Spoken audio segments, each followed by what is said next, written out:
কবিদেরটা আগে বলবো।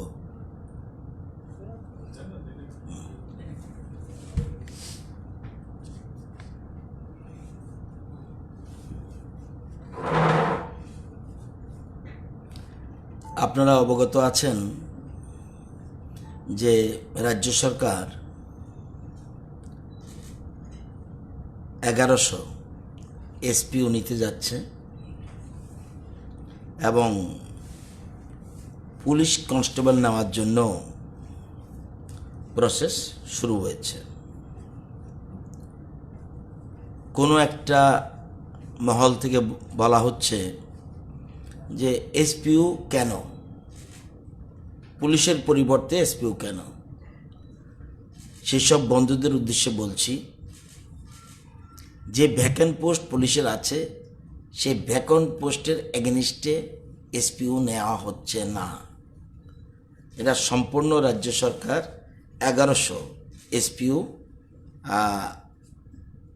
নিয়োগ করার জন্য সিদ্ধান্ত গ্রহণ করেছে মন্ত্রিসভা। পুলিশের ভ্যাকেন্ট পোস্টের এগেনিস্টে নয়। গভর্নমেন্ট এসপিও কেন নেবে সেটা প্রত্যেক ভিলেজে যেন, প্রত্যেক পঞ্চায়েতে যেন একজন করে এসপিও থাকে, পুলিশের বিভিন্ন ইনফরমেশন যাতে পেতে পারে সেজন্য এসপিও একদিকে এর জন্য এসপিও হচ্ছে, অপরদিকে সেখানে গ্রামের ছেলেরা যদি তাদের এই কাজের পরিবর্তে যদি তাদের কিছু পয়সা পাওয়া যায়, কিছু তাদের আর্থিক সম্বল হয়, তাদের যদি এমপ্লয়মেন্ট হয়, কারোই আপত্তি থাকার কথা না। এটা এসপিও এস প্রভিশন আমাদের যে পুলিশ অ্যাক্ট আছে সেই পুলিশ অ্যাক্টতেই আমরা নিতে পারি। আর পুলিশ কনস্টেবলের বিপরীতে যদি নিতাম তাহলে প্রশ্ন উঠত, কেন পুলিশ কনস্টেবলের পোস্টগুলির বিপরীতে আমরা নিচ্ছি? তাহলে দিস ইজ দ্য কোশ্চেন। এদিকে পুলিশ কনস্টেবল নেওয়ার জন্য আমরা প্রসেস শুরু করেছি। যে জিনিসটা নিয়ে প্রশ্ন উঠেছে, এটা আপনাদেরও মাঝে মধ্যে কিছু কিছু জায়গায় আমরা দেখেছি, এবার যে 1488 জন রাইফেলম্যান জিডি অ্যান্ড রাইফেলম্যান টেটস নেওয়ার জন্য 1488 জন, সেটা এবার নেওয়া হবে সম্পূর্ণ ট্রান্সপারেন্ট পদ্ধতিতে। অতীতে এই রাজ্যে যেসব পুলিশ এবং টিএসআর নিয়োগ হয়েছে সেগুলির কোনো ট্রান্সপারেন্ট ছিল না। পুলিশ নিয়োগ হতে গেলে BPR&D, bureau of police research and development, সেখানে কেন্দ্রীয় সরকার পরিষ্কার বলে দিয়েছে যে BPR&D ফলো করতে হবে। আমরা যদি দেখি, তখন আমরা সরকারে ছিলাম না, যারা সরকারে ছিল সেখানে BPR&D বলছে, Delhi police recruitment process has been very transparent, scientific and objective. The entire process of physical endurance and measurement test is videographed and preserved for 5 years for each candidate. This does not have any scope for wrongdoing of any field staff, but even there is any complaint, the entire process of PEMT can be reviewed through videography. For many years, there has been no complaint of any favor to any candidate in the recruitment carried out in Delhi Police. পরবর্তী সময় কেন্দ্রীয় সরকার থেকে, ministry of home affairs থেকে বারবার রাজ্য সরকারগুলিকে বলা হয়েছে যে তারা যেন অবশ্যই BPR&D ফলো করে, কিন্তু আমাদের রাজ্যে সরকার করেনি।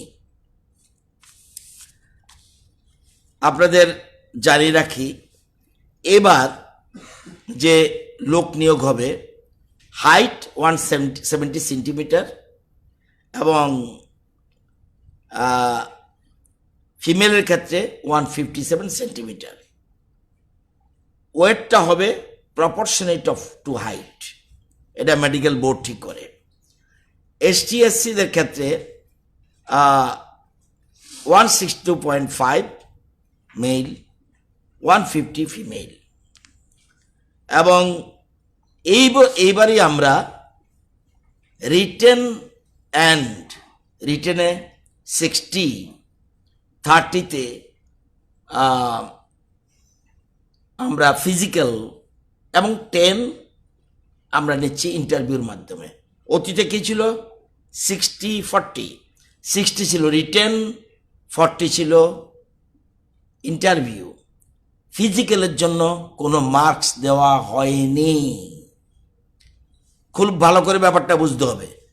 ফিজিক্যালের জন্য অতীতে পুলিশ টিএসআর নিয়োগ হবে, পুলিশ নিয়োগ হবে, ফিজিক্যালের জন্য কোনো মার্কস নেই। এটা সম্পূর্ণ অবাস্তব। আপনারা ভেরিফাই করে দেখবেন যে, এবং আপনারা জানেন যে এবার আমরা এই যে আমরা বলছি এটাকে টেকনিক্যাল পয়েন্টগুলি বলে দিই, পরে অন্যগুলি বলবো। যেমন ফিজিক্যালে 5 কিলোমিটার যদি দৌড়াতে পারে, রান ফর 24 মিনিটস, 24 মিনিটে 5 কিলোমিটার দৌড়াতে হবে, কোয়ালিফাই করতে হবে, দেন হি উইল গেট 30।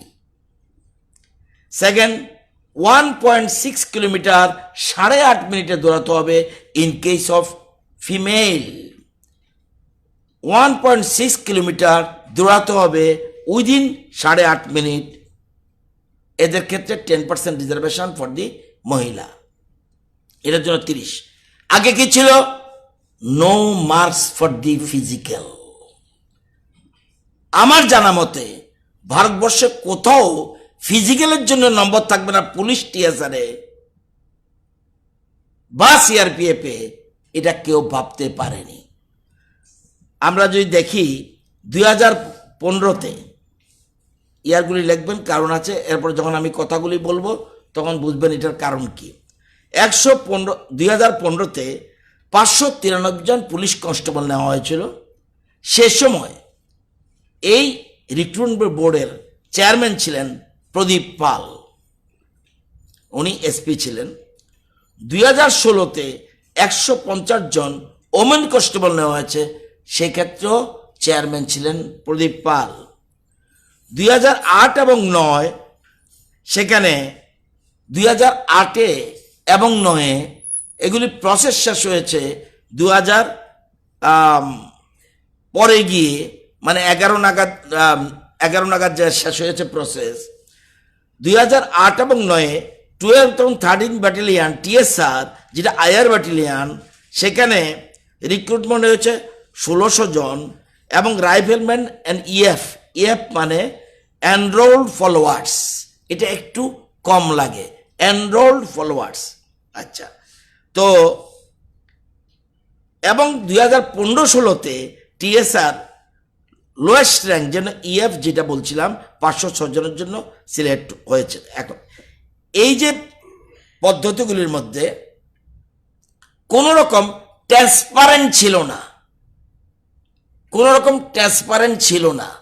কোন রকম নিয়োগ নীতিতে স্বচ্ছতা বজায় রাখার জন্য তৎকালীন সময় কোনো কিছু করা হয়নি।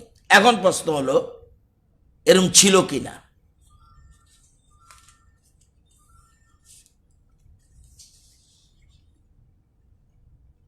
2009-এ মিনিস্ট্রি অফ হোম অ্যাফেয়ার্স বলে দিয়েছে তার অ্যানুয়াল রিপোর্টে যে এখন থেকে পুলিশে লোক নিয়োগ করতে হলে সেখানে টিআরপি মানে ট্রান্সপারেন্ট রিক্রুটমেন্ট প্রসেস করতে হবে, 2011-তে ডিজিপি ত্রিপুরা, অরুণাচল প্রদেশ, ওয়েস্ট বেঙ্গল, আসাম, বিহার যা আছে সবকে বলেছে progress of the implement of the TRP তুমি আমাদের জানাও। 2011 মার্চে 2011 মার্চে রাজ্য সরকারের প্রত্যেক ডিজিপিকে জানিয়ে দেওয়া হয়েছে মিনিস্ট্রি অফ হোম অ্যাফেয়ার্স থেকে যে progress of the implementation of the TRP, তোমরা যে লোক নিচ্ছ, লোকের নেওয়ার ক্ষেত্রে তোমাদের কি এই ট্রান্সপারেন্ট প্রসেসের ক্ষেত্রে কি প্রোগ্রেস আছে। ওই চিঠিতে বলছে many states had expressed their shortage of funds, বলছে for procurement of the technology as the reason for lack of progress in implementation of the TRP. BPRND had therefore recommended, তার কথা শুনতে হবে, BPRND recommended to MHA that funds required for procuring the technology, including software and hardware, non-recurring, should be provided to all the states by Government of India. From the police modernization, same has been agreed to by MHA. BPRND বলছে টাকার কোনো অসুবিধা নেই, কেন্দ্রীয় সরকার যে মডার্নাইজেশনের জন্য যে টাকা দিচ্ছে সেখান থেকে তাদের এই আধুনিক ব্যবস্থা করার কথা বলেছে, কিন্তু এসব করার পরেও তৎকালীন রাজ্য সরকার কোনো মতেই ট্রান্সপারেন্ট প্রসেস করেনি।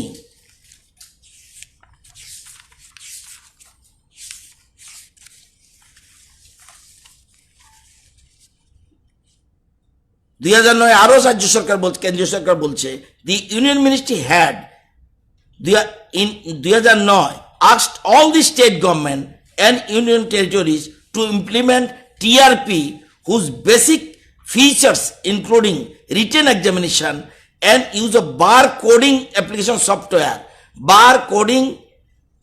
software, optical mark recognition OMR system technology, and biometric and radio frequency devices to check irregularities and human errors. মানুষের ভুল হতে পারে, সেই জন্য তুমি এই টেকনিক্যাল ফলো করে তুমি নিয়োগ করবে। কিন্তু এই রাজ্য সরকার তৎকালীন মুখ্যমন্ত্রী, তৎকালীন স্বরাষ্ট্রমন্ত্রী, উনি কি বলতে পারবেন এই পদ্ধতিগুলি ফলো করেছে? কেন্দ্রীয় সরকার বারবার বলার পরেও এগুলিকে ফলো করা হয়নি, শুধুমাত্র ইয়েস ম্যান অর্থাৎ নেপোটিজম করার জন্য এবং করাপশন। এটা কেন বলছি, এখানে সুপ্রিম কোর্ট বলেছে, সুপ্রিম কোর্টে একটা মামলা হয়েছিল, সেখানে এনজিও লোকনীতি ফাউন্ডেশন, সেখানে সুপ্রিম কোর্ট বলেছে 2014-তে, আমি বছরগুলি কেন বলছি আপনাদের ওই আগের রেফারেন্সে কথাগুলি বলছি। দি supreme court today issued notice to the centre and all states on a plea seeking a direction to the respective government for implementation of transparent recruitment process TRP for hiring police personnel. সেখানে বলছে submitted that there have been widespread corruption, nepotism and political interference in many of the recruitments in different states leading to various scams. A person who enters the police force through corrupt means cannot be expected to perform his duties of maintenance of law and order and detection of crime in a fair and just manner irrespective of all other qualities and capabilities. এগুলিকে supreme court, ministry of home affairs, supreme court এবং বিভিন্ন সময় direction আনা সত্ত্বেও এই রাজ্যের সরকার কোনোদিনই transparent process করেনি। আমাকে বলুক, আমরা 2 বছর নামাজ কত ক্ষমতা এসে দেখাক কোন রকম, এই যে আমি বলছি, এবং এই জন্যেই এবার রাজ্য সরকার সম্পূর্ণ ট্রান্সপারেন্ট হয়েছে। আপনারা জানেন যে বহিরাজ্যের আগে কি হতো, বহিরাজ্যের লোককে নিয়োগ করার জন্য একটা বোর্ড, রাজ্যের লোককে নেওয়ার জন্য একটা বোর্ড, বহিরাজ্যের যে টিএসআর তাদের নেওয়ার জন্য একটা বোর্ড এবং রাজ্যের ছেলে মেয়েদের নেওয়ার জন্য একটা বোর্ড। এই বছর একটা বোর্ড, এবং আগে কি ছিল, এখানে সুবিধা মতো তারা এসপিকে চেয়ারম্যান করে দিত। এবার বলছে recruitment of the rising of IR battalion of the government of Tripura, এখানে দিল্লিতে বলছে আমরা বলছিলাম আগে তো এরকম করা হয়েছে, আমরা কেন তাহলে দুটো করব না। কেন্দ্রীয় সরকার বলছে recruitment of the personnel and IR battalion are to be done by constitution selection board by the state headed by ADG. দেখুন, এডিজি, নট এসপি টেসপি চলবে না, ADG level officer from the state with an IG level officer from the central. দেখুন পার্থক্য, দেখুন transparent কাকে বলে। আগে নিজের খেয়াল খুশি মতো এসপিকে বসিয়ে ইয়েসম্যানকে বসিয়ে তাদের লোক নিয়োগ করতো, এখন constitutional selection board by the state headed by ADG level officer from the state with an IG level officer from the central arm police forces, মানে central arm forces. Hence it will not be possible, it will not be possible to deviate from the policy stated above. State government may constitute a board duly headed by the ADG level officer. আমরা দিল্লিকে বলছিলাম আগের সরকার তো এরকম করেছে, 2টা করে board করেছে, আমরা কি 2টা করতে পারবো? বলে দিয়েছে নো, একটা মাত্র করতে হবে। দিস ইজ, এখানে আমি আপনাদের কাগজ যদি চাইবেন তখন আমি দেখে দেব। শুধু এটা নয়, এই দেখুন আগের বোর্ডের কাগজ কি, প্রদীপ পাল সুবর্ণ পুলিশ উনি চেয়ারম্যান, বাইরের জন্য Arindam Nath AGP headquarter chairman, 2টো কমিটি। আমরা সব ক্ষেত্রে এটা পরিষ্কার বলে দেওয়ার জন্য এটা বলছি, এটা পরিষ্কার আমরা জানিয়ে দিতে চাই আমাদের ট্রান্সপারেন্ট প্রসেসের কারণ মাধ্যমে এটা করার কথা প্রশ্ন উঠছে। আজকে আপনারা জানেন যে আমি যদি বলি, এই যে বলছে আমরা এই হলো committee, chairman, additional director, ADGP হলো chairman, IG police, CRPF, CAPF এবং to be nominated by MHA. এ কিন্তু মিনিস্টার অফ হোম অ্যাফেয়ার্স করবে, তাকে মেম্বার রাখা হয়েছে, এই একটা কমিটি দিয়ে এটা করা হয়েছে এবং সবগুলি পদ্ধতি ট্রান্সপারেন্ট করে করা হচ্ছে। এবং আপনারা দেখবেন কিরমভাবে থাকবে এবার, fingerprints of all qualifying candidates in PMET are taken by advanced biometric system. আগে করা হয়েছে no. Fingerprints are captured instantaneously on computer can be used in time afterwards. The entire database of the successful candidates are kept for use at the time of written examination and personality test. At the time of joining, the candidates is again measured on biometric features to check any case of impersonation. This is done with any attempt of impersonation on behalf of the candidates. Written exam of the Delhi Police is conducted through an objective type questions paper OMR system. The answer sheets are scanned through high-speed computers for speedy declaration of results. This process does not have any subjectivity in evaluation written examination. আমাদের আগে যে যারা করেছে এসব কিচ্ছু তারা follow করেনি, সম্পূর্ণ অবৈধভাবে এগুলি নিয়োগ হয়েছে।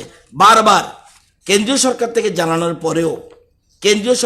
জানানোর পরেও সুপ্রিম কোর্ট থেকে নোটিশ আসার পরেও কোনো রকম সিলেকশন প্রসেস ট্রান্সপারেন্ট করেনি, এটা পরিষ্কার।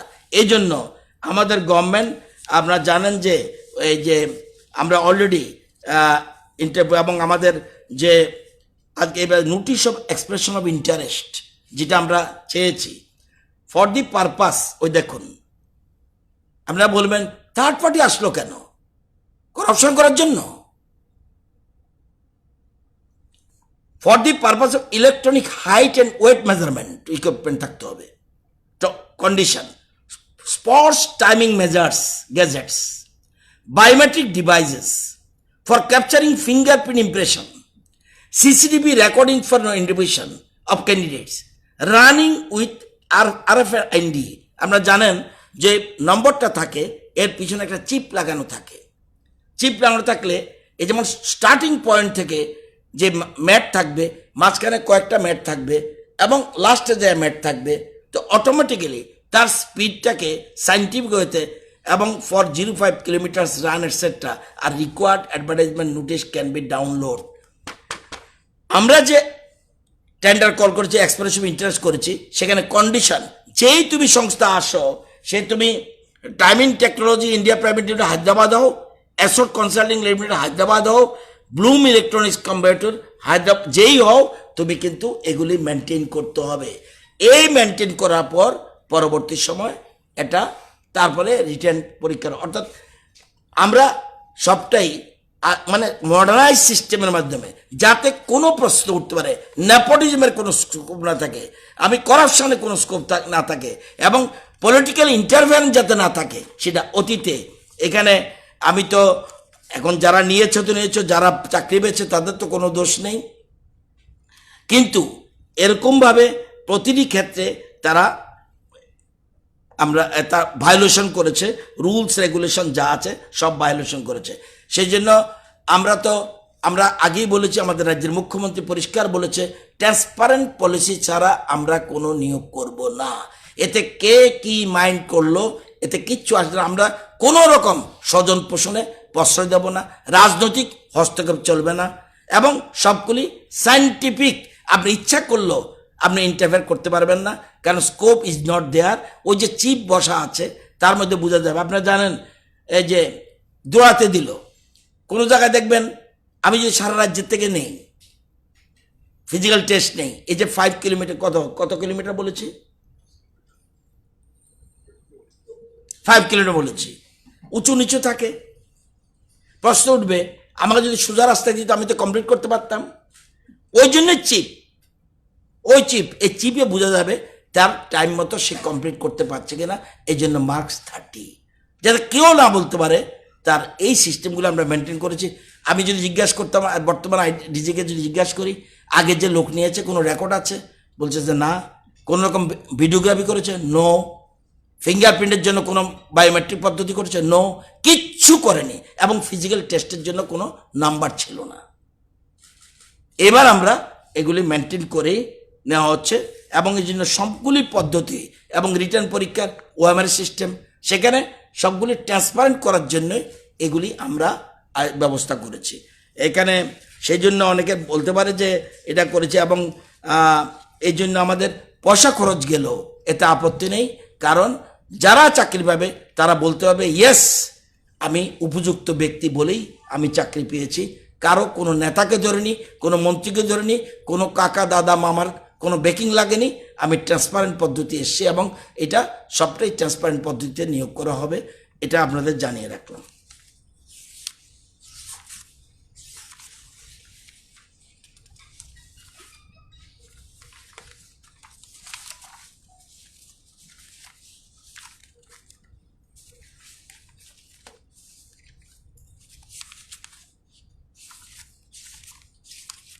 সুপ্রিম কোর্টের মিটিংয়ে 19-এর পরেও সেই সময় রাজ্য সরকার কোনো স্টেপ নেয়নি। এমএইচের মিনিস্ট্রি হোম অ্যাফেয়ার্স তারা করেছে, তারপর তারা কোনো কিছু ব্যবস্থা গ্রহণ করেনি।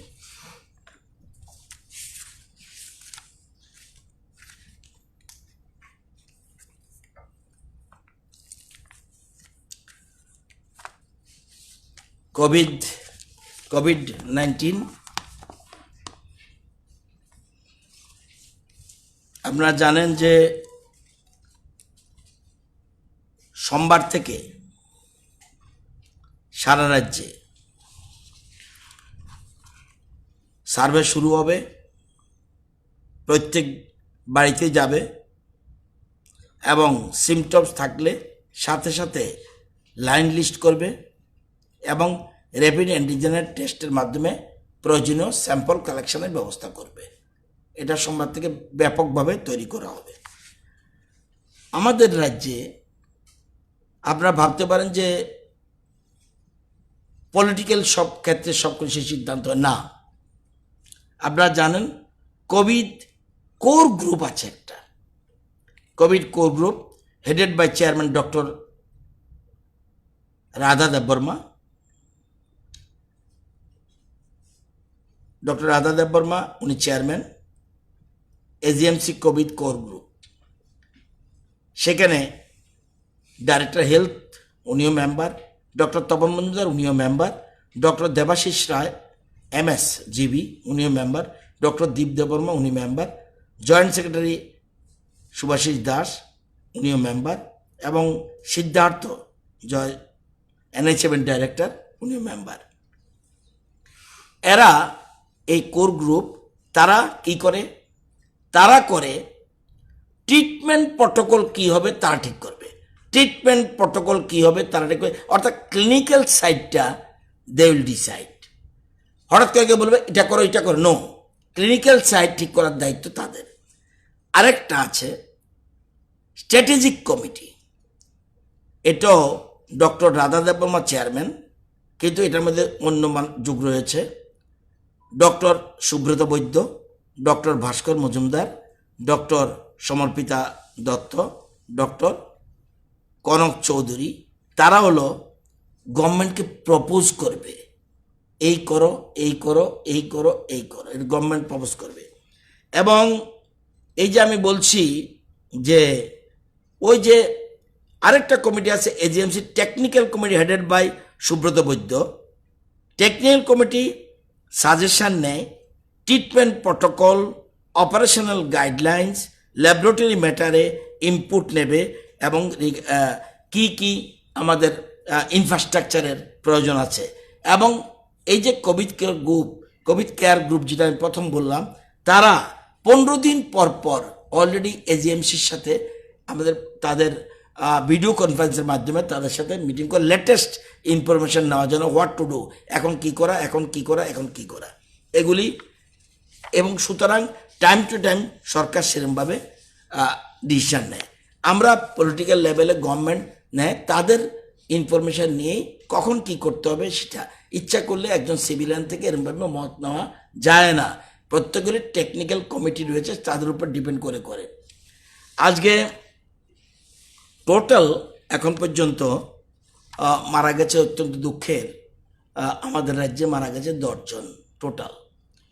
তো দেখা গেছে যারাই মারা গেছে, প্রথম হলো অনেক বয়স, বেশিরভাগ 2-1টা কেস ছাড়া সবারই বয়স অনেক বেশি, এবং আদার উপসর্গ অন্যান্য উপশম, যেমন কারো চেস্ট পেইন, কারো ডায়াবেটিস, কারো রক্তচাপ, কারো ক্যান্সার, এই কেসগুলির সাথে এসে যখন করোনা ভাইরাস ঢুকে যায় তখনই তাদের জন্য বিপদ বেশি। এই জন্য আমরা বারবার বলছি এগুলির থেকে যেন সবাই সতর্ক থাকে এবং তাদেরকে বাড়ির লোকজন যেন আরও সাবধানে রাখে, এটা আমরা বলেছি। আজকের তারিখে ফ্যাসিলিটি কোয়ারেন্টাইনে রয়েছে 244, হোম কোয়ারেন্টাইন আছে 4412,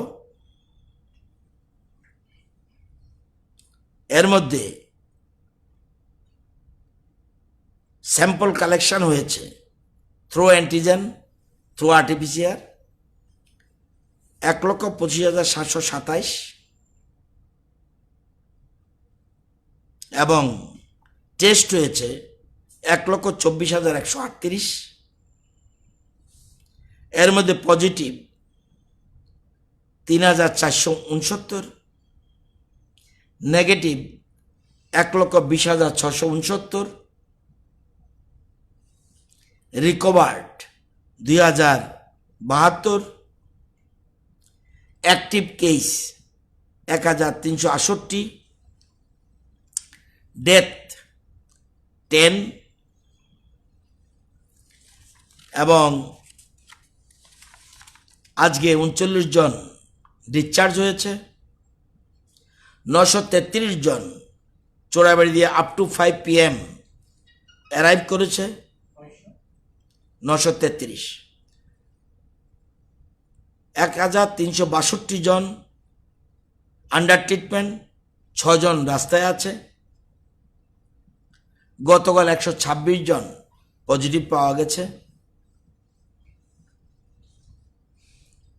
ওয়েস্ট 29, গোমতী 27, খোয়াই 8, ধলাই 18, শিবজলা 24, নর্থ 17, উনকুটি 3, সাউথে কোনো কেস নেই। অল ইন্ডিয়া এবং আমাদের কন্টেনমেন্ট জোন আজকের তারিখে 129, এবং আমি যদি দেখি ন্যাশনাল অ্যাভারেজের সাথে আমাদের what is the position, positivity rate all ইন্ডিয়াতে 8.12%, 8.12%, আমাদের 2.80%। আমরা তারপরেও অনেক ভালো জায়গায় রয়েছি। Test per million national average 10,669, আমাদের 31,053। রিকভারি রেট আমাদের ন্যাশনাল অ্যাভারেজ থেকে একটু কম, ন্যাশনাল অ্যাভারেজ 62.94%। কালকে পরশু আশা করি আমাদের রিকভারি রেট আরও বেড়ে যাবে, আমাদের হলো 60.04%। মর্টালিটি রেট যদিও দুঃখজনক 10টা কেস মরছে, তবুও ন্যাশনাল অ্যাভারেজ 2.41%, আমাদের 0.29%। এগুলো টোটাল কোভিডের অ্যাকচুয়াল পিকচার। হ্যাঁ, একজন আজকে যিনি মারা গেছে ওনার নাম খগেন্দ্র দাস, 76 বছর, বাড়ি ইস্ট মির্জা জিতেন্দ্রনগর, কাকড়াবন। উনি 18 তারিখ জীবিতে ভর্তি হয় 11টার সময়, বুকে ব্যথা নিয়ে এবং শ্বাসকষ্ট নিয়ে। 19 তারিখ ওনাকে টেস্ট করার পর দেখা যায় COVID-19 positive. He had a past history of CKD, coronary artery diseases বোধ হয়, CO and CKD and CO, hypertension. He expired on 23/7/20 আজকে at 8:30, 8:30 সকালে। Cause of death BL consolidation, CAD, COPD, hypersemia, DCM with 19 positive.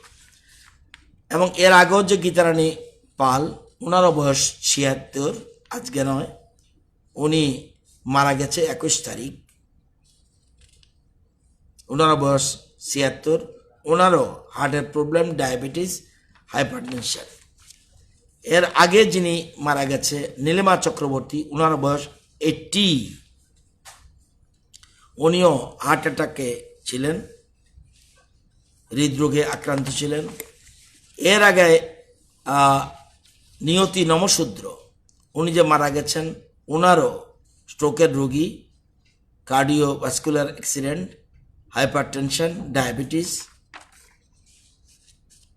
এবং যারা যারা আগে মারা গেছে তাদের প্রত্যেকেরই, যেমন দুটো কেস আমি দেখছি শুধুমাত্র বয়স কম, কিন্তু যেমন শরঞ্জয় দেববর্মা, ওনার 38 বছর, কিন্তু লাংসের প্রবলেম ছিল এবং সিভিয়ার রেসপিরেটরি ইনফেকশন ছিল। আর বয়সের ক্ষেত্রে অনিল দেববর্মা, ওনার বয়স অনেক বেশি, 72 বছর, ওনারও লিভার ডিজিজের প্রবলেম। আর শুধুমাত্র দুটো কেস আমি দেখি, 38 হলো একমাত্র শরঞ্জয় দেববর্মা, ওনার বয়স কম কিন্তু অন্য রোগে আক্রান্ত। আর বিশ্বকুমার দেববর্মা, ওনার 48, উনিও cardiovascular history is there, stroke case. তো এই জন্য তাদেরকে অলরেডি তাদের পরিবারে সরকার যে ঘোষণা দিয়েছে সে অনুযায়ী প্রয়োজনীয় ব্যবস্থা গ্রহণ করছে। File is moving on. সুতরাং এর মধ্যে সরকার যে ঘোষণা দিয়েছে সে ব্যাপারে প্রয়োজনীয় ব্যবস্থা গ্রহণ করছে।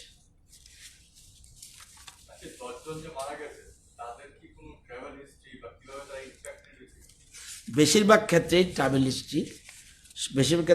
হিস্ট্রি বা ট্রাভেল হিস্ট্রি না থাকলেও লিঙ্ক, ট্রাভেলারের সাথে লিঙ্ক আছে, এরকম বেশিরভাগ ক্ষেত্রেই দু একটা কেস যারা মারা গেছে তাদের সব লিঙ্ক আছে, কিন্তু কয়েকটা কেসের ক্ষেত্রে লিঙ্ক এখনো ডিটেক্ট করা যাচ্ছে না, কিন্তু আছে বলছে। সেই জন্য তবু দু একটা কেসের সম্বন্ধে আমাদের সন্দেহ আছে, এটা ট্রাভেল হিস্ট্রি খুঁজে পাওয়া যাচ্ছে না বা লিঙ্ক খুঁজে পাওয়া যাচ্ছে না।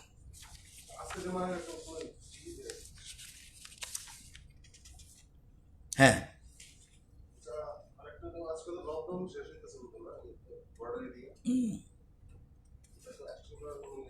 হলে তো গভর্নমেন্ট অ্যানাউন্স করবে। এখন আমি এই মুহূর্তে আমি বলতে পারবো না, কিন্তু গভর্নমেন্ট প্রয়োজনীয় ব্যবস্থা গ্রহণ করছে, সমস্ত কিছু মানে প্রয়োজনীয় ব্যবস্থা গ্রহণ করে দেন ডিসাইড। এখন দেখা যাক, কালকে একটু দেখা গেছে আগের থেকে একটু 126, আজকে আবার, যদিও একটা জিনিস মনে রাখতে হবে, দেখুন আপনাদের পরীক্ষা কিভাবে 4000 টেস্ট, কালকে ছিল 1,20,000 টেস্ট, আজকে হলো 1,24,000 টেস্ট, তার মানে 4,000 টেস্ট পার ডে, 4-5,000 টেস্ট হচ্ছে। যেটা কালেকশানও আগে ছিল, গতকাল ছিল 1,21,000 স্যাম্পল কালেকশন টোটাল কিউমুলেটিভ, আর আজকের কালেকশন হিসাব দেখা যায় 1,25,000, তার মানে স্যাম্পল কালেকশন হচ্ছে। আর যখন সার্ভে শুরু হবে মানডে থেকে, তখন আরও ব্যাপকভাবে সংখ্যা বিভিন্ন জায়গায় পাচ্ছে। আমার শিক্ষা দপ্তরেও একজন বোধহয় পজিটিভ পাওয়া গেছে শিক্ষা ভবনে। ওই পার্টিকুলার সেকশন সবাইকে বলে দেওয়া হয়েছে, অফিস টোটালি স্যানিটাইজ করা হয়েছে, টোটাল সবটা শিক্ষা ভবন স্যানিটাইজ করা হচ্ছে, এবং একজনকে অলরেডি পজিটিভ পাওয়া গেছে। ওই সেকশনের যারা আছে সবাইকে হোম কোয়ারেন্টাইনে যাওয়ার জন্য নির্দেশ দেওয়া হয়েছে, এবং তাদের স্যাম্পল যেদিন কালেকশন করে গভর্নমেন্ট সেদিন কালেকশন করবে, কিন্তু সবাই ওই পার্টিকুলার সেকশনে একজনও আর অফিসে আসতে পারবে না, তাদের সেরকমভাবে আমরা নির্দেশ দিয়েছি। আমরা গতকাল শুনেছি একজন সিজারিয়ান ডেলিভারি হয়েছে, করোনা পজিটিভ মহিলা। তো ডক্টরদের পক্ষ থেকে নাকি বলা হচ্ছে যে ডেডিকেটেড এরকম সিজার করার মতো অপারেশন থিয়েটার নেই কোভিডে। তো রাজ্য সরকারের কাছে আবেদন করেছে যে অতি সত্ত্বর এটা নিয়ে কোনো আপডেট কি করেছে?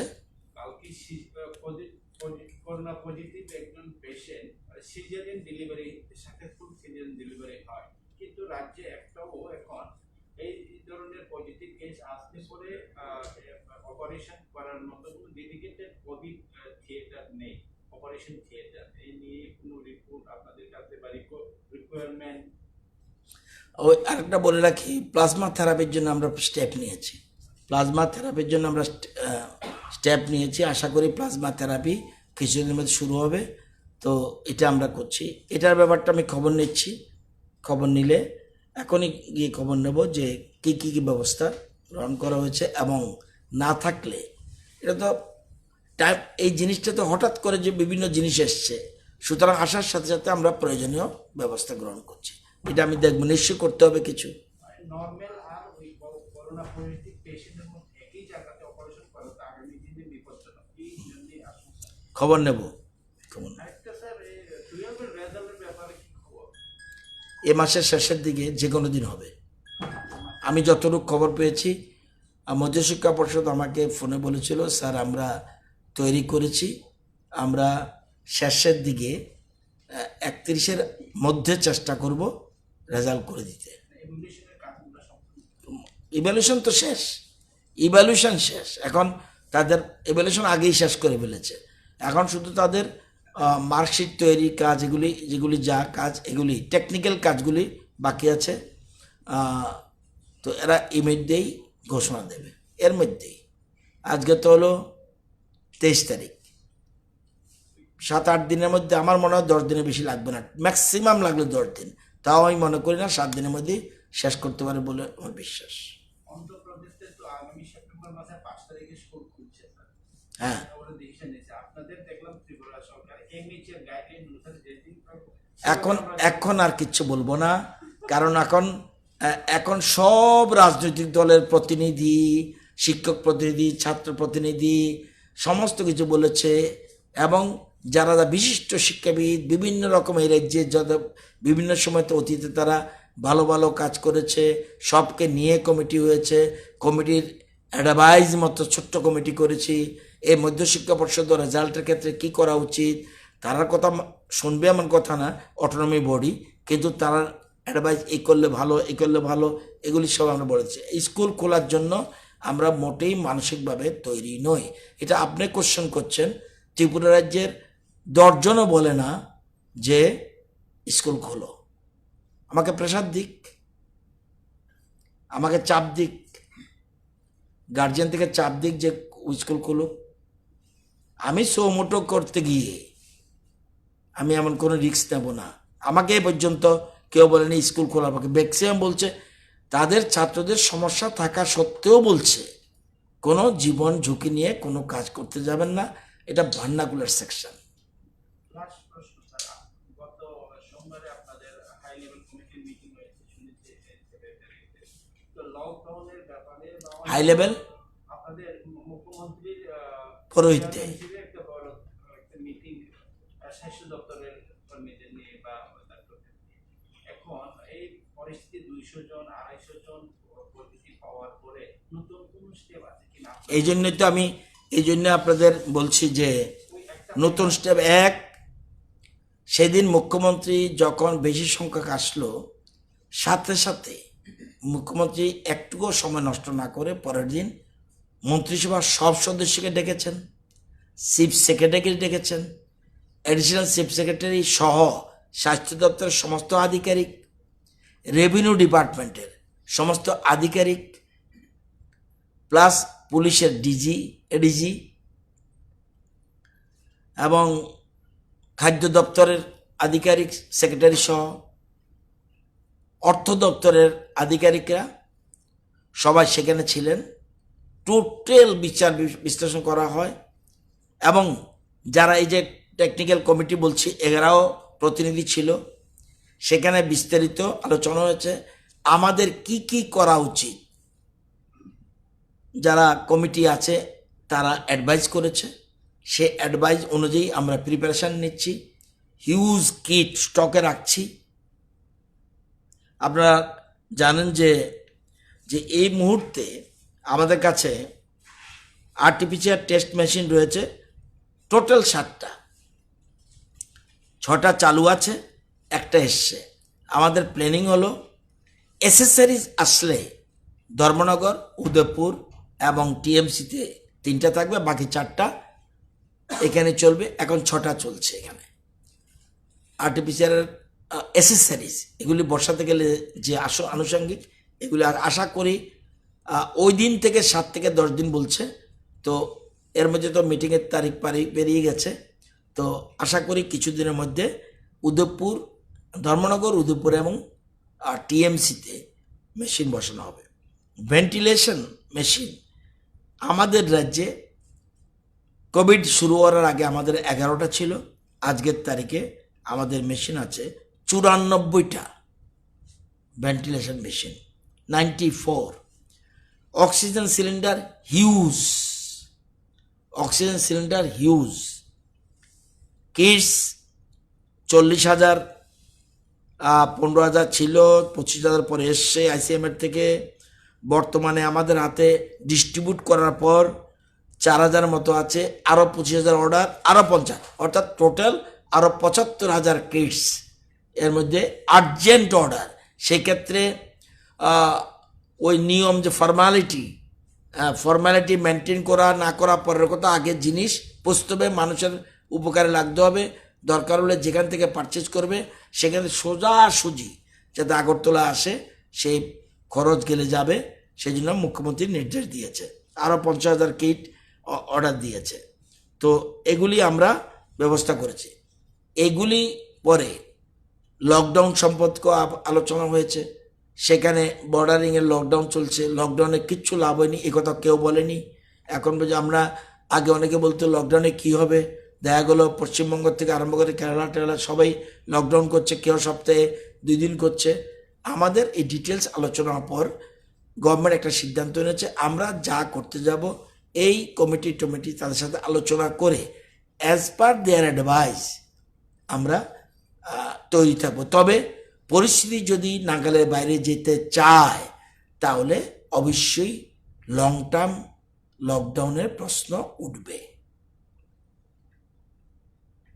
এখন পর্যন্ত। এবং ন্যাশনাল অ্যাভারেজের সাথে আমরা সব মিলিয়ে দেখেছি, ডিটেলস আলোচনা হয়েছে। আশা করি এই বিষয়গুলি সবগুলি আমরা প্রয়োজনীয় ব্যবস্থা করব।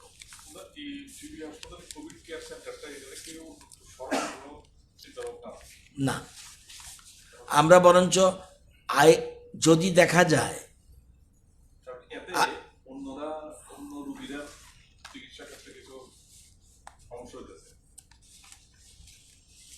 আজকের তারিখে তো এখানে ওই হসপিটাল ওইখানে দেখছি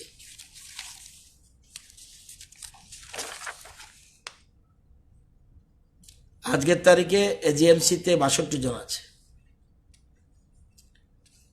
শহীদ ভগৎ সিং আছে 236 জন। আরও আমরা ব্যবস্থা নিচ্ছি, সিট বর্তমানে প্রায় 2000 একটু উপরে। যেমন আজকে অ্যাক্টিভ কেস 1368, মানে 1368, তার মানে তারা থাকতে হবে ট্রিটমেন্টের জন্য। আমরা এখন এই মুহূর্তে 2000 থেকে 2100 লোকের ট্রিটমেন্ট করার মতো জায়গা আছে। আমরা এটাকে আরও বাড়ানোর জন্য মুখ্যমন্ত্রী নির্দেশ দিয়েছে। তো এটার সংখ্যা আমাদের 2-1 দিনের মধ্যে 2500 স্ট্রেংথ থাকবে এবং এটা আমরা 3000 পর্যন্ত নেওয়ার জন্য তৈরি থাকবো। না হলে না হবে, কিন্তু তৈরি রাখতে হবে। এদিকে ওএনজিসি তারাও তাদের 2-1 জন পেশেন্ট এখানে এসছে, তারাও হল তাদের গেস্ট হাউস দেওয়ার চিন্তা ভাবনা করছে। কি স্টেজ আছে এই মুহূর্তে বলতে পারছি না, আমার সাথে ডাইরেক্ট কথা বলেছিল ওখানকার কর্তৃপক্ষ।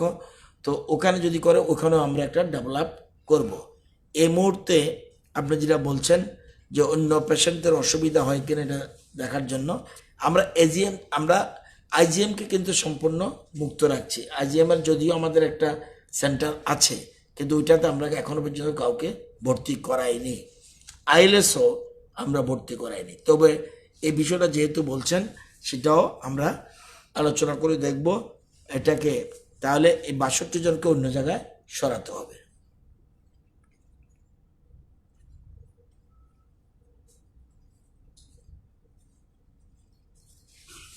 ঠিক আছে, প্রথম এমএলএ রামপদ জমাতে মহোদয় উনি আক্রান্ত হলেন, তাদের ট্রেভেল হিস্ট্রি কিভাবে উনি পেলেন? ট্রাভেল হিস্ট্রি ওনার বোধহয় বাড়িতে একজন লোক থাকতো, ওর থেকে বোধহয় এসছে, মানে এটার সাথে উনি তারপরে অটোমেটিক্যালি উনি ইয়েতে কোয়ারেন্টাইনে গেছে, কোয়ারেন্টাইন পরে উনি পজিটিভ পাওয়া গেছে, উনিও ইয়েতে আছে। এবং ওনার সাথে অতুলবাবু ছিলেন শুনেছি আমি, অতুলবাবু কোয়ারেন্টাইনে গেছে, কিন্তু না পজিটিভ না, অতুলবাবুও কোয়ারেন্টাইনে আছে। যারা যারা লিঙ্ক এসেছিল আমাকেও ফোন করেছিল একজনে যে রামপদবাবু আপনার সাথে লিঙ্ক হয়েছিল কিনা, 2-4 দিনের মধ্যে হয়নি। আমাদের যারা যারা লিঙ্ক হয়েছিল তারা সবাই হোম কোয়ারেন্টাইনে চলে গেছে। রামপদবাবুর সাথে যারা যারা লিঙ্ক ছিল, কারণ 3 দিন আগে যাদের সাথে মিটিং করেছে এদের মধ্যে ক্লোজ কন্ট্যাক্ট যারা, তাদেরকে সবাই হোম কোয়ারেন্টাইনে গেছে। ধন্যবাদ।